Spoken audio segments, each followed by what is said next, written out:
बिस्मिल्लाहिर्रहमानिर्रहीम। अस्सलाम वालेकुम नादरीन, आप यूट्यूब चैनल देख रहे हैं। मैं इमरान खान हूँ। नादरीन, सबसे पहले तो ये है कि स्ट्रीट मूवमेंट जो इमरान खान साहब ने कहा था वो अब शुरू होगी। यानी पाकिस्तान तहरीक इंसाफ ने बहुत टाइम ज़ाया किया। मैं आपको बहुत लंबे अरसे से एक बात कर रहा था कि ग्राउंड पे पाकिस्तान तहरीक इंसाफ की किसी किस्म की कोई तैयारी नहीं है। बेशक इनके पास बहुत ज़्यादा सपोर्ट है पब्लिक की, लोग अभी ये इलेक्शन करवा दें तो इनको बहुत ज़्यादा वोट पड़ जाएंगे, लेकिन तहरीक चलाने के लिए ग्राउंड पे जो तैयारी होती है वो पाकिस्तान तहरीक इंसाफ ने नहीं की। देखिए ना, इस वक्त जो निज़ाम है वो बहुत ताकतवर है, उनके हाथ में बंदूक है और वो हर तरह की बेशर्मी पे तुले हुए हैं। यानी वो इंसानों को गोलियां भी मार सकते हैं, उन्होंने मारी भी हैं। तो ऐसे में आप एक हजूम के ज़रिए से या थोड़े बहुत लोगों के ज़रिए से आप इनका किबला ठीक नहीं कर सकते। आपको बहुत बड़ी तादाद में नौजवान चाहिए होंगे, और वो नौजवान जो ऑर्गेनाइज हों, जिन्हें पता हो कि उन्होंने क्या करना है और किस तरीके से पुरअमन रहते हुए पाकिस्तान को बचाते हुए उन्होंने इन जालिमों से निजात हासिल करनी है। तो इसके लिए पूरा एक साइंटिफिक तरीक़ाकार होना चाहिए था, जो अभी तक अडॉप्ट नहीं किया गया। हाँ, ये ज़रूर हुआ कि कुछ विजुअल्स बनते रहे। सुहेल अफरीदी साहब गाड़ी पे चढ़ जाते थे, उनके साथ और नौजवान चढ़ जाते थे, एक मोमेंटम बनता था, ये जहाँ जाते थे। अभी भी सुहेल अफरीदी किसी भी शहर में चले जाएँ, 10-20 हज़ार बंदा निकल आएगा, हो सकता है इससे ज़्यादा भी निकल आए। तो हज़ारों बंदे तो निकल ही आते हैं जहाँ पे भी जाते हैं आप। पॉलिटिकल फिगर है, इमरान खान ने वज़ीर आला बनाया, पाकिस्तान तहरीक इंसाफ मकबूल है। जिस बाज़ार से आप गुजरेंगे, जिस शाहराह से आप गुजरेंगे, लोग तो आ जाएंगे। लेकिन क्या वो एक मुनज़्ज़म ऐसी फ़ोर्स है जो जिसको आप जो कहें वो उस हद तक जाए और इमरान खान की रिहाई के लिए कोशिश करे? तो अब इन्होंने एक्चुअली जो स्ट्रीट मूवमेंट है उसका आगाज़ कर दिया है। लेकिन इससे पहले मैं आपको ये बताऊं कि रमज़ान शुरू हो गया और पाकिस्तान तहरीक इंसाफ ने जो धरने दिए थे वो धरने उनकी क़यादत ने ख़त्म कर दिए। तहरीक तहफ़्फ़ुज़ आईन पाकिस्तान ने ख़ुद ऐलान किया कि जनाब रमज़ान शुरू हो रहा है और हमने धरने जो है वो अपने ख़त्म कर रहे हैं। ये इनको ख़त्म करने ही पड़ने थे, इससे इन्हें कुछ भी हासिल नहीं हुआ। मैं आपको बिल्कुल साफ बता रहा हूँ कि इस्लामाबाद में जो 3 धरने दिए गए, इन तीनों धरनों की औकात टके की नहीं थी और हुकूमत को इनसे किसी किस्म का कोई दबाव नहीं पड़ा। हुकूमत ने इनकी तरफ तवज्जो भी नहीं दी, ना मीडिया ने इनको ज़्यादा डिस्कस किया, ना सोशल मीडिया ने, कुछ भी नहीं किया। इन्होंने, इन धरनों ने कुछ हासिल नहीं किया। वजह यह थी कि आप रेड जोन के अंदर 3 इमारतों के अंदर बैठ जाएं और आपको लगे कि जनाब आप बड़ा इनकलाब लेकर आ रहे हैं और आपका मुतालबा हो इमरान खान का इलाज करवाने का, और वो शख्स जिसकी डायरेक्ट लड़ाई फील्ड मार्शल आसिम मुनीर से है। तो ऐसे तो नहीं होगा ना, आपको तो दबाव बनाना पड़ेगा। आगे वह ग्राउंड के ऊपर था कुछ नहीं, जहाँ पे भी लोग बैठे वो चंद हज़ार लोग बैठे। यानी मेरी दानिश में अभी तक 10,000 का जुलूस तो किसी जगह पे भी इकट्ठा नहीं हुआ। हाँ, ये ज़रूर है कि छोटे मोटे लोगों ने इलाके बंद किए, सड़कें बंद की, पंजाब में एक्टिविटी हुई, लेकिन इतनी ज़्यादा नहीं हुई। पंजाब पूरा चलता ही रहा। यानी अगर मैं कहूँ 90% चलता रहा है तो ये गलत बात नहीं होगी, और दूसरी तरफ 90% इमरान खान की मकबूलियत है तो ये भी गलत बात नहीं है। तो अगर ये एक सच है कि इमरान खान बहुत ज़्यादा मकबूल है, तो दूसरा सच ये है कि ग्राउंड पे पाकिस्तान तहरीक इंसाफ की इमरान खान को निकालने के लिए अब तक कोई तैयारी नहीं है। तो ये धरना ख़त्म करना ही था।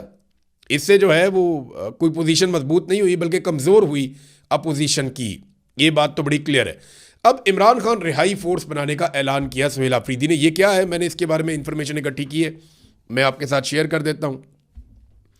ये है जी असल काम जिसकी तरफ अब ये आए, और ये करने क्या जा रहे हैं मैं आपको बताता हूँ।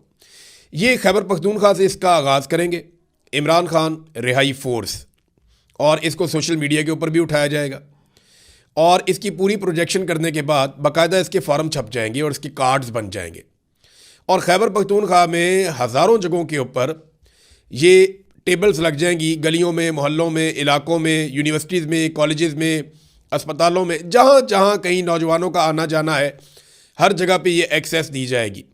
पहले नौजवानों की एक बहुत बड़ी तादाद चुनी जाएगी ज़िलों के अंदर, फिर उसके बाद तहसीलों के अंदर, फिर उसके बाद जो है वो नीचे वार्ड्स तक, यूनियन काउंसिल तक। तहरीक इंसाफ की पूरी एक तंजीम तो मौजूद है, वहाँ लोगों की ड्यूटीज़ लगेंगी कि आपने एक टेबल रखना और उसके ऊपर आपने ये बुक रखनी है, और इसके ऊपर हलफनामा लिखा हुआ है। यहाँ पे आप जो है वो जितने भी मेंबर्स बनते जाएंगे उनका रिकॉर्ड आपने जमा करना है, और हर मेंबर को एक कार्ड दिया जाएगा, इमरान खान रिहाई फोर्स का कार्ड। ये कार्ड उस मेंबर के पास रहेगा, और उस मेंबर का पूरा रिकॉर्ड जो है वो पाकिस्तान तहरीक इंसाफ के पास रहेगा।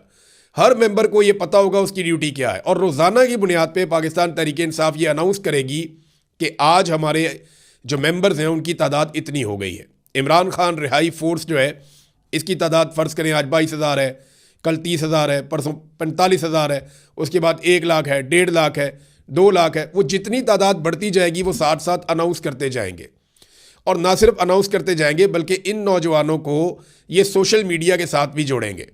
ये जितने नौजवान इमरान खान रिहाई फोर्स का हिस्सा बनेंगे, इन सबको सोशल मीडिया के साथ भी जोड़ा जाएगा। पाकिस्तान तहरीक इंसाफ के तमाम विंग, चाहे वो वकला विंग है, चाहे वो ख़वातीन का विंग है, चाहे वो यूथ विंग है, चाहे वो ISF है, वो जितनी भी तंजीमें हैं पाकिस्तान तहरीक इंसाफ की, वो तमाम तंजीमें, जितने नौजवान हैं वो इसके अंदर मेंबरशिप ले सकेंगे। और ये तंजीम चलेगी इमरान खान साहब की रिहाई के दिन तक। जिस दिन इमरान खान रिहा होंगे वो इस तंजीम का शुक्रिया अदा करेंगे और ये तंजीम तहलील हो जाएगी। इसका फ्यूचर के अंदर कोई पॉलिटिक्स के अंदर और इन चीज़ों के अंदर कोई किरदार नहीं है, लेकिन ये इमरान खान रिहाई फोर्स है, ये अब बनाने जा रहे हैं। इसमें जो टारगेट मैंने पूछा तो वो उन्होंने कहा जी अभी हम ये कहना नहीं चाहते कि टारगेट कितना है, लेकिन मुझे उन्होंने ऑफ द रिकॉर्ड बताया तो वो टारगेट इतना बड़ा है पाकिस्तान तहरीक इंसाफ का कि अगर इतनी बड़ी तादाद में नौजवान इकट्ठे हो गए और वो ऑर्गेनाइज हो गए तो ये पाकिस्तान में वाकई मुसीबत डाल देंगे एस्टेब्लिशमेंट को।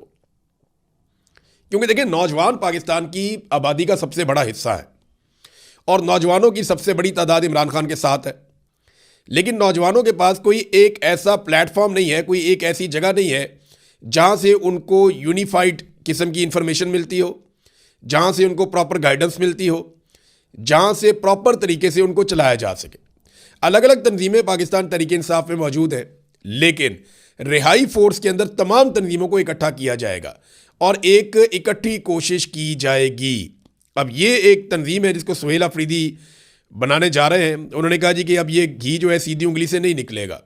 देखिए, मैं आपको एक बात बताता हूं कि आपको ना तैयारी करनी पड़ती है। अगर आपको एक मुकाबला करना है तो आपको उस मुकाबले की तैयारी करनी पड़ती है। आप इस बुनियाद पे कि क्राउड मेरे साथ है, आप मैदान में उतर जाएं तो आपको मार पड़ेगी ना। आपको उसकी तैयारी करनी पड़ती है, पहले 2 माह, 4 माह, 6 माह आप अपने आप को तैयार करते हैं उस मुकाबले के लिए, मुखालिफ हरीफ के मुकाबले के लिए आप अपने आप को मजबूत करते हैं। पाकिस्तान तहरीक इंसाफ ने क्राउड पे भरोसा किया।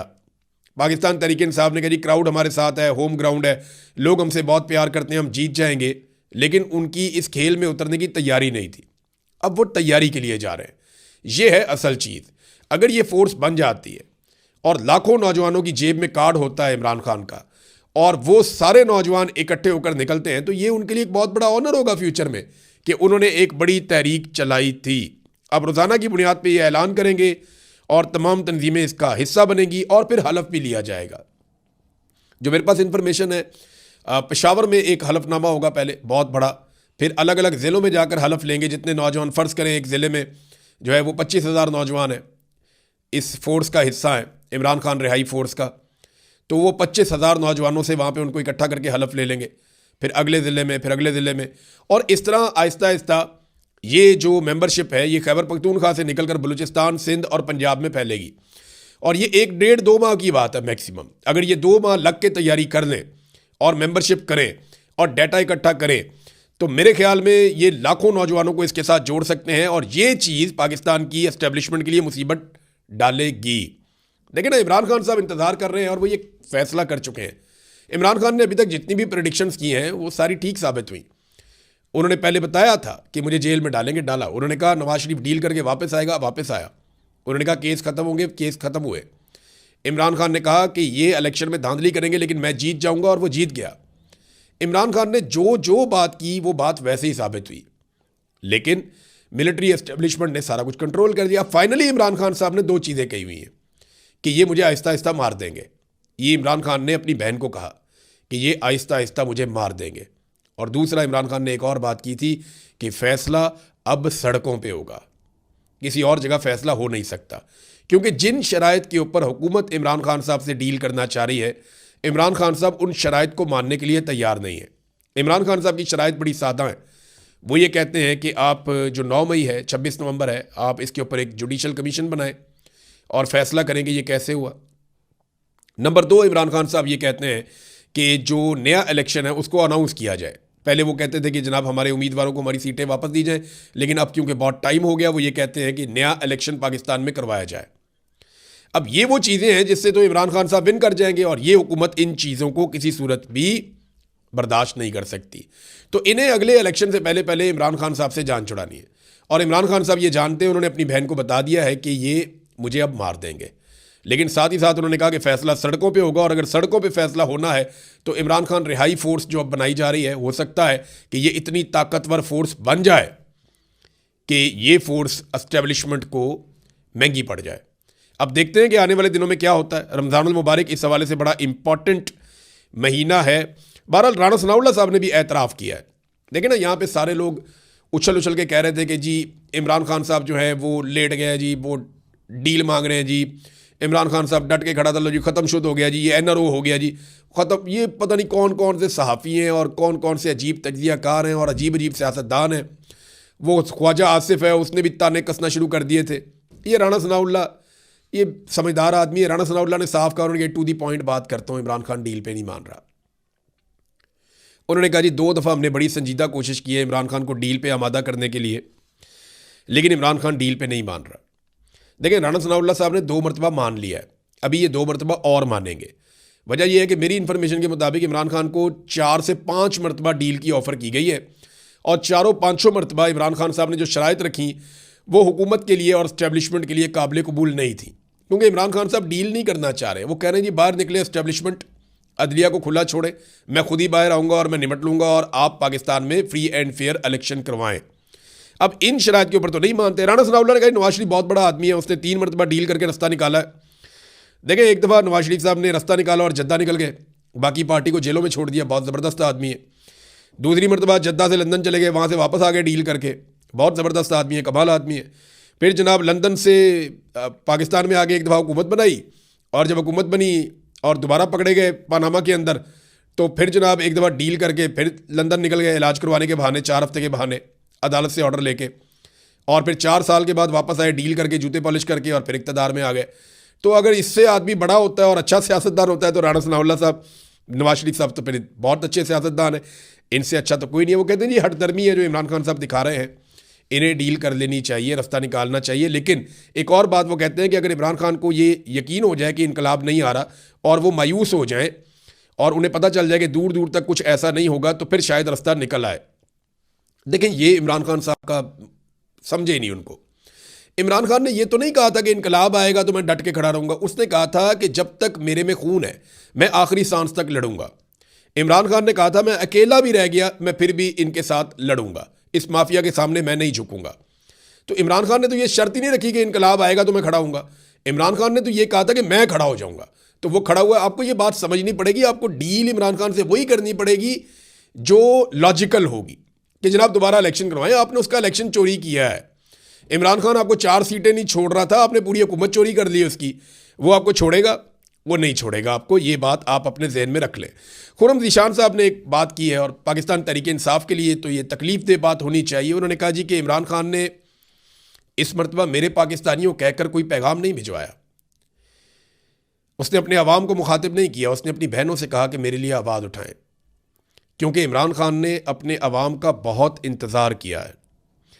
लेकिन नाज़रीन, सुहेल अफरीदी के हवाले से मैं आपको एक चीज़ बताऊं। अभी ये बात भी हो रही थी, इमरान खान की बहन ने भी की कि वो आकर बैठ गया और लगता है कि सुहेल अफरीदी की जगह ले लेगा।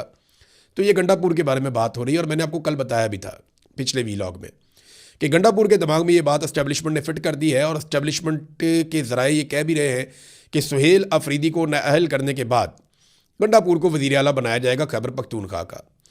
जितना मैं पाकिस्तान तहरीक इंसाफ को समझता हूँ और जितने मेरे राब्ते हैं, मेरी नज़र में कोई भी बन जाएगा तहरीक इंसाफ में से वज़ीर आला, गंडापुर नहीं बनता। और अगर गंडापुर को ज़बरदस्ती वज़ीर आला बना भी दिया गया ना, तो गंडापुर साहब की सियासत तबाह हो जाएगी। उन पर बहुत तनकीद हो रही है इस वक्त पाकिस्तान तहरीक इंसाफ में। वो इक़्तिदार की राहदारियों में वज़ारत आला का रास्ता ढूंढते ढूंढते अपनी सियासी इज़्ज़त गंवा बैठे हैं। और गंडापुर साहब का भी बड़ा लंबा करियर पड़ा है, उन्हें अपनी साख ख़राब नहीं करनी चाहिए थी, लेकिन वो जुआ खेल रहे हैं। अब अगर सुहेल अफरीदी को नाअहल कर दिया गया तो क्या होगा? देखिए, सुहेल अफरीदी को नाअहल करके पाकिस्तान की एस्टेब्लिशमेंट बहुत बड़ी गलती करेगी, क्योंकि सुहेल अफरीदी जितना बड़ा लीडर अब है, इससे 10 गुना बड़ा लीडर बन जाएगा नाअहल होने के बाद। फिर लोग इसकी ज़्यादा बड़े पैमाने पर बात सुनेंगे, नौजवान इसके साथ ज़्यादा ताकत से खड़े होंगे। और फिर याद रखिएगा कि सुहेल अफरीदी के पास करने के लिए कोई और काम भी नहीं होगा, फिर वो ये रिहाई फोर्स के ऊपर ही काम करेगा। तो एस्टेब्लिशमेंट को ये वाला फैसला करने से पहले ये वाली बात सोचनी पड़ेगी। नाजरीन, ये जो टाउट्स हैं ना, इनके बारे में मैं एक बात कहना चाहता हूँ। ये बार बार कहते हैं ना कि सोशल मीडिया इमरान खान को बाहर नहीं आने देता, बहनें नहीं आने देती, पार्टी नहीं आने देती, और कुछ सहाफ़ी है वो नहीं आने देते। तो मैं एक बात कहता हूँ कि ये क्यों ये बात नहीं करते कि इमरान खान को गैर कानूनी तौर पे जेल में डाला गया।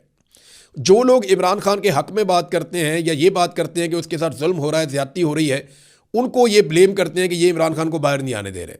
और जो लोग जुल्म कर रहे हैं, जबर कर रहे हैं, जो हुकूमत के अंदर हैं, जो आसिम मुनीर और उनकी एस्टेब्लिशमेंट है, उनके ऊपर ये तनकीद नहीं करते। भाई जालिम के खिलाफ बोलो ना, मजलूम को क्यों निशाना बनाते हो? ये एक अजीब तरह की बेशर्मी है जो मैं पाकिस्तान में अब लगातार देख रहा हूँ। नाजरीन, दो खबरें ऐसी हैं जो मैं आपके साथ शेयर करना चाहूँगा। उनमें एक तो अच्छी खबर यह है कि शुक्रिया अदा करना चाहता हूँ मैं जस्टिस मियाँ गुल हसन औरंगज़ेब साहब का, सुप्रीम कोर्ट ऑफ पाकिस्तान के जज हैं, और जस्टिस नईम अख्तर अफ़गान साहब का।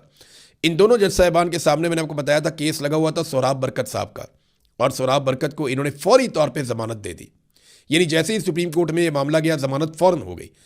अब एक और केस के अंदर मजूका साहब ने जनाब रिमांड दे दिया था, दोबारा से वो ज़मानत मुअत्तल कर दी थी, तो वो ज़मानत मुअत्तली हो गई है। वो मामला इस्लामाबाद हाई कोर्ट में है, उम्मीद है अगले हफ्ते वहाँ से भी ज़मानत हो जाएगी। लेकिन तमाम जो जजेस हैं उनको ये सोचना चाहिए कि सुप्रीम कोर्ट ने उस केस में फ़ौरन ज़मानत दे दी जिसको आपने इतने लंबे अरसे से लटका कर रखा हुआ था बिला वजह। तो डर को उतारें, खौफ को उतारें, आप अपनी इज्जत करवाएं और अपनी इज्जत बहाल करवाएं, वरना अदलिया का लोग मजाक उड़ा रहे हैं।